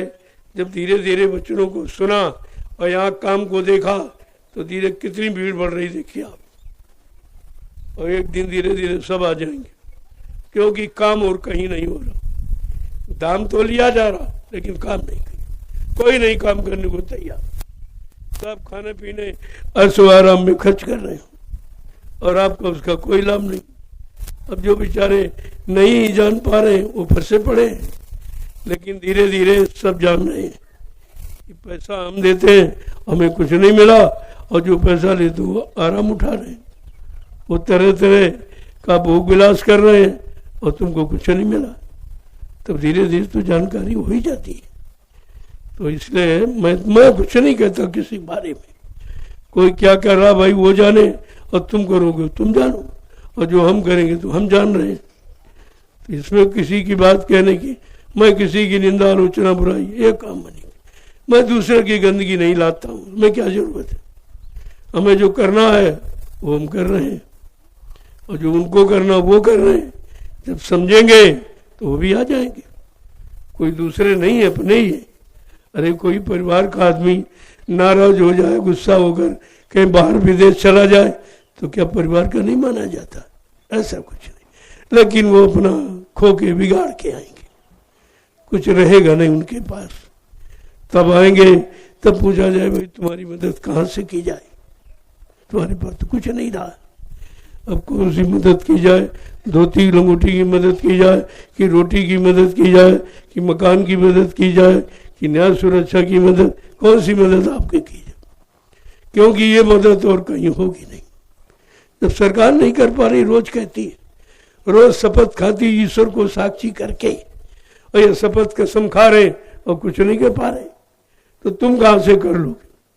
तुम्हारे पास तो कुछ भी नहीं है, खाने के सिवा कुछ नहीं जानते हो, और उसी में सब बर्बाद हो रहा और तुम समझ नहीं पा रहे हो। लेकिन धीरे धीरे जब कुदरत की मार पड़ेगी तो समझ में सब आ जाएगा, सब समझ में आ जाएगा। जय गुरुदेव, जय गुरुदेव। पहले लोग कहते थे बाबा जी वो बड़े बड़े धार्मिक स्थलों पर कार्यक्रम करते इसलिए भीड़ हो जाती, धार्मिक नदियों किनारे करते तो भीड़ हो जाती। तो हमने अच्छा भाई, तो हमने जंगल में दिखा दिया, यहाँ भीड़ हो गई। जंगल में ये काम कोई नहीं कर सकता, चाहे राजा हो चाहे प्रजा में कोई ये काम नहीं। जंगल में कोई यानी इकट्ठे नहीं कर सकता, वो जंगल में खुद ही नहीं आएगा, डरता है। उसे जब प्रेमियों के बीच में डर है और सुरक्षा गार्ड रखता है तो वो जंगल में कैसे आ जाएगा? सोचिए आप, विचार कीजिए। और यहाँ जंगल में भीड़ हो गई, लोग आज किसी की कोई सुविधा नहीं मांगी गई, कुछ नहीं, न सरकार की और न संसार की, किसी से कोई सुविधा नहीं मांगी गई और आपका काम हो गया। इतना विशाल कार्यक्रम हो गया। अब ये कहने में शर्माते हैं कि अगर इनका प्रचार हो जाएगा तो हमें कौन पूछेगा, तुमने आज नहीं तो कल तुम्हें कोई नहीं पूछेगा। जब काम हो रहा है तो ये काम सब जान जाएंगे तो तुम्हें कौन पूछेगा कि काम तो जंगल में हो रहा, बस्तियों में, शहरों में, कदमों में, बिल्डिंगों में, बड़ी बड़ी इमारतों में कोई काम नहीं हुआ। चाहे दिल्ली हो चाहे लखनऊ हो, विधानसभा राज्यसभा कोई हो, केवल इमारतें बड़ी बड़ी खड़ी, काम बड़ा कोई नहीं हो रहा, काम छोटा भी नहीं हो रहा। ये समय है सबको सचेत कर देगा, हमको कहने की जरूरत नहीं। हम जो कर रहे हैं, अपने लोगों ने हमसे कहा तो हमने कहा हमारे पास समय नहीं है कि हम किसी का सुने, समय नहीं, हमें काम करने से फुर्सत नहीं।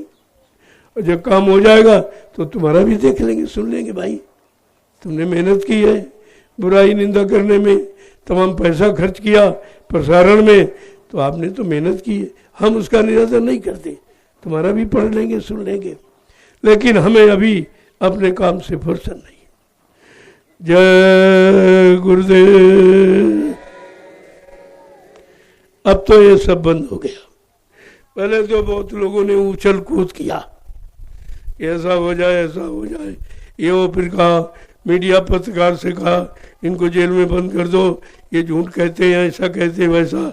तो मीडिया कह रही भाई कोई प्रमाण दीजिए आप, ऐसे कैसे, वो तो प्रमाण सहित बात करते हैं। मैं उनके कार्यक्रमों में जाता हूँ, सुनता हूँ, वो प्रमाणित करते, मैं तारीख की, मैं कैसे कह दूँ। वो कहना जय गुरुदेव बनते हैं, अपने को गुरु कहते हैं, कहना अगर हम आधार कार्ड उनका पेश कर दें तो तुम जेल चले जाओगे। आधार कार्ड तो बताते हमारा ये नाम, ये नाम शरीर का ये नाम है, और वैसे काम का ये नाम है, काम का ये नाम, शरीर का ये नाम। उसमें कुछ कहा नहीं जा रहा है, लेकिन अब उनको ईर्षा है, और ईर्षा में और कुछ कर सकते नहीं है बुराई के सिवा। लेकिन धीरे धीरे जब लोग आकर के सुनते हैं, और ये 12 वर्ष से लगातार संदेश सुना है, कहा भाई उनके संदेश में कोई ऐसी बात नहीं है, वो ऐसी कोई बात कहते नहीं है जो कोई फंसने वाली बात। हमने कहा हम ऐसा क्यों करेंगे, हम ऐसा क्यों करें, क्यों, हमको जरूरत नहीं है। भाई जिसको जरूरत हो वो अपनी ऐसी बात करे, हमें तो जरूरत नहीं है गुरु बनने की, सतगुरु बनने की, संत बनने की, भगवान, अरे ये इसकी जरूरत नहीं है। जरूरत है शिष्य बनने की, जरूरत है भक्त बनने की। भक्त भगवान को पाता है, ये राजे महाराजे बादशाह नहीं पाते, ये प्रधानमंत्री मुख्यमंत्री ये नहीं पाते, कभी भी नहीं मिला इनको भगवान। तो ये ऐसा काम क्यों करेंगे भाई जिससे भगवान से दूर हो जाओ, भगवान ही न मिले आपको, तो इससे बुरा और कोई कर्म ही नहीं है। इसीलिए कहा राज ये सबसे गंदगी का स्थान है, राजगद्दी बड़ी गंदगी भरी इसमें, इस गंदगी का परिणाम घोर नरक। तभी संतों ने कह दिया अरे तब से राज और राज से नरक, तपस्या की होगी आपने तो ये तुम्हें राजगद्दी मिल गई, और राजगद्दी का भोग कर रहे हो, और जनता में रोग परेशानी बढ़ा रहे हो, लिहाजा नरक में चले जाओगे। तो नरक में जाने वाला काम कोई महात्मा करते, वो तो नरक से निकालने का काम करते। इसलिए उनको अति गति कुछ नहीं चाहिए, कुछ नहीं चाहिए। अरे भाई राजा अगर कोई बन गया तो क्या कोई राजा की आरती करता है? यहाँ तो करोड़ों लोग आरती करते, ये तो सम्मान राजा के पास भी नहीं। इसीलिए राजा को राजा कहा जा रहा और संत को महाराजा कहा जाता। इतना बड़ा अंतर है। जो राजाओं का राजा है, राजाओं का राजा महाराज, उसको राजगद्दी क्या कुछ नहीं, वो तो तिनके के समान छोड़ देते। जय गुरुदेव, जय गुरुदेव, जय गुरुदेव। अब आप लोग सेवा में चलो, क्योंकि आज मौसम ठीक है, कुदरत आपके पक्ष में, वो चाहती भाई सेवा कर लो। धूप में नहीं कर पाते थे, आज तो है नहीं कुछ, आज मौका बढ़िया है। चलो इनको भोजन वहीं पहुंचाओ, जहाँ ये सेवा किया करें आप नाश्ता वहीं पहुंचाइए। आप यहाँ तुम बांटने लगते हो तो बेचारे यहीं लोग रह जाते और खा के वहीं सो जाते हैं, सेवा नहीं करते। तो ये नुकसान तुम कर रहे हो, तुमको सजा मिलेगी कि तुम इनको यहीं रोक देते हो भोजन देके। तो जो कहा जाता जहां ये काम करें वहीं भोजन और पानी तुरंत एक टैंकर भर के वहां खड़ा कर दो और वहीं उनको नाश्ता पहुंचा दो। वहां के भोजन यहाँ के भोजन में फर्क, वहां की हवा कितनी शुद्ध है और भोजन उसी शुद्धता में किया जाता है, और परिश्रम के बाद जो भोजन होता वो प्रसाद होता, वो प्रसाद बन जाता, उसमें दया शामिल है। बात को पहले समझा करो और अपना अपना बर्तन ले लिया करो। थाली लोटा मैंने इसीलिए कहा हर वक्त अपने झोले में रखो, जहां जाओ फौरन साथ में रखो। शुद्ध पात्र में शुद्ध भोजन, तो भजन ठीक होता, भजन भी सही होगा। अगर आपने पात्र सही नहीं हो, भोजन सही कमाई का नहीं है, तो फिर भजन नहीं बनेगा। और ये मेहनत का भोजन आप करते हो, जो रात दिन ये श्रम करते हो, परिश्रम करते हो, ये भोजन प्रसाद है। तभी इसका लाभ बता दिया गया आपको। अब आप चलो, मैं शाम को आऊंगा, वहीं सबसे मिलूंगा और प्रसाद दूंगा आपको, खाली नहीं लौटाऊंगा। और ये प्रसाद हिंदुस्तान में कहीं नहीं मिलता, कोई नहीं देता। मथुरा भी नहीं रोज मिलता था, वहां भी ये काम नहीं होता था। जो काम आपका नैमिषारण्य की पावन पवित्र भूमि पर हो रहा है, ये सब जगह नहीं हुआ करता। और आपको उसका लाभ मिला। लगातार 12 बरस से मैं प्रसादी बांट रहा हूँ। जहाँ जाता हूँ वहाँ बड़े बड़े कार्यक्रमों में बाहर, वहाँ भी पूरी बस्ती में शोभा यात्रा निकालता हूँ, वहाँ प्रसाद बांटता हूँ। सबको सबको सबको लाभ देने का तरीका। गांव में, गलियों में, शहरों में, सड़कों पर आवाज लगा के प्रसाद देता हूँ। ये काम किसी ने न कभी किया और न कोई कर रहा, न आगे कोई कर सकेगा। पहले काम देखिए आप, काम की महिमा होती। और इतना प्रसाद बेटा कभी कम नहीं हुआ, कम नहीं हुआ। 20,000 कुंटल बट गया होगा अब तक, लेकिन कहीं कमी नहीं होती, सब जगह पूरा होता। प्रेमियों का एक अच्छी जगह, एक अच्छे काम, परमार्थ में, सेवा में, ये लगता है यही तो कमाई तुम्हारी असली है। जो असली जगह खर्च हो जाए, वैसे तो खर्च सब हो जाएगी, बचेगा कुछ नहीं। लेकिन ये सोचो कि हमारी कमाई ज्यादा से ज्यादा अच्छे काम में लगे, लोगों के काम आए, लोगों को लाभ पहुंचाए, वो कमाई धन्य होती है।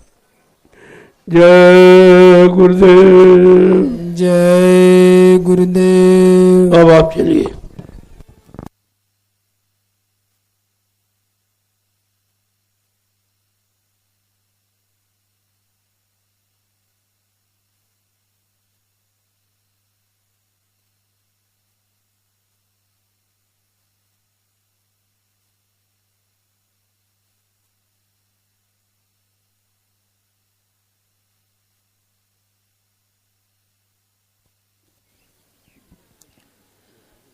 जय गुरुदेव,